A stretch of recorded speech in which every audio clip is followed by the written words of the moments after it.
ஒருத்தர் என்ன பண்ணார் அப்படின்னு கேட்டீங்க அப்படின்னா, ஒரு மிகப்பெரிய ஒரு நபர் அவர் என்ன பண்றாரு அப்படின்னா, ஒரு மிகப்பெரிய ஒரு ஃபேக்டரி இருக்கு. அந்த ஃபேக்டரியில ஒரு ஃப்ரீசர் பாக்ஸ், ஒரு ஃப்ரீசர் ரூம் ஒன்னு இருக்கு. Freezer room. அந்த ரூம்ல வந்து பாத்தீங்க அப்படின்னா, போய் ஒரு அதிகபட்சம் ஒரு 20 நிமிஷத்துக்குள்ள என்ன ஆயிடணும், வெளியே வந்துடணும். இல்லைன்னா நம்மளும் என்ன ஆயிடுவோம், ஃப்ரீஸ் ஆயிடுவோம்.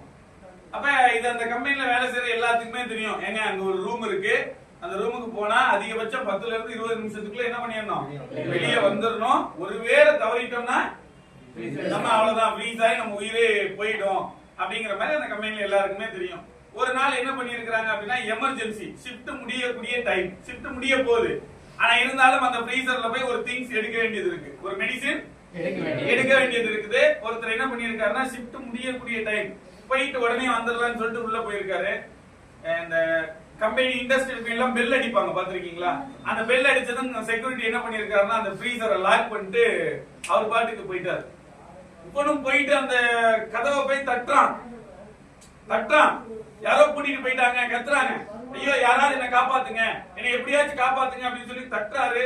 கதவை உடைக்கிறதுக்கு என்னெல்லாமோ பக்கத்துல இருந்து என்னெல்லாமோ எடுத்து, அந்த ஃபயர் எக்ஸிக்யூட்டிவ் இதெல்லாமே எடுத்து என்னெல்லாமோ எடுத்து உடைக்கிறதுக்கு என்ன பண்றாரு, ட்ரை பண்றாரு, முயற்சி பண்றாரு, உடைக்கிறாரு, முடியல.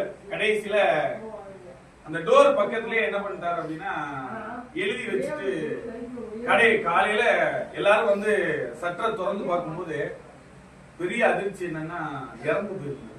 அவர் அப்படியே வாசல்லே இறந்து போயிருந்தாரு. அதை விட பெரிய அதிர்ச்சி என்னன்னா, பக்கத்துல எழுதி வச்சிருக்கு போயிருக்காரு.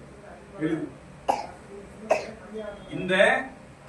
இந்த ஃப்ரீசர், இந்த டெம்பரேச்சரை என் உடம்பு என்ன ஆகல, தாங்க முடியாம தான் நான் செத்து போனேன், என்னுடைய சாவுக்கு யாரும் காரணம் இல்லைன்னு எழுதி வச்சுட்டு போனதை படிச்ச உடனேயுமே அங்க இருந்த முதலாளிக்கெல்லாம் ஒரே ஆச்சரியம் ஆகி போச்சு, ஒரே ஷாக்கிங் ஆகி போச்சு. என்னடான்னு பார்த்தா, ஒரு வாரமா அந்த ஃப்ரீசர் பாக்ஸ் வேலையே செய்யல. ஒரு வாரமா அந்த ஃப்ரீசர் பாக்ஸ் வேலையே செய்யலையாம். அப்புறம் எப்படிடா இந்த குளிர் தாங்காம இவன் செத்து போனா அப்படின்னு சொல்லி யோசிச்சு பார்த்தா, அவன் மைண்ட்ல பிக்ஸ் பண்ணி வச்சிருந்த விஷயம் தான், உள்ள போனா 20 நிமிஷத்துக்குள்ள நான் செத்து போயிருவேன், வெளியே வரலன்னா நான் என்ன ஆயிடுவேன், செத்துருவேங்கிற அந்த பயமே அவனை என்ன பண்ணிருச்சு, சாகடிச்சிருச்சு. அதாவது ஒரே ஒரு விஷயம் தான், பயந்துகிட்டே இருந்தோம்னு வைங்களேன், வாழ்க்கையில நம்மளால அடுத்த ஸ்டெப் என்ன பண்ண முடியாது, எடுத்து வைக்கவே முடியாது. ஒரே ஒரு விஷயம் தான், துணிந்தவனுக்கு தூக்கு மேடையும் பஞ்சு மெத்தை. கரெக்டா? அரண்டவனுக்கு தொட்டதெல்லாம் பயம்தான், எதை எடுத்தாலும் பயம்தான். எதுக்கு பயப்படணும்? நம்ம கொலை பண்ண போறது இல்லையே, கொள்ளையடிக்க போறது இல்லையே, யாரையும் ஏமாத்த போறது இல்லையே.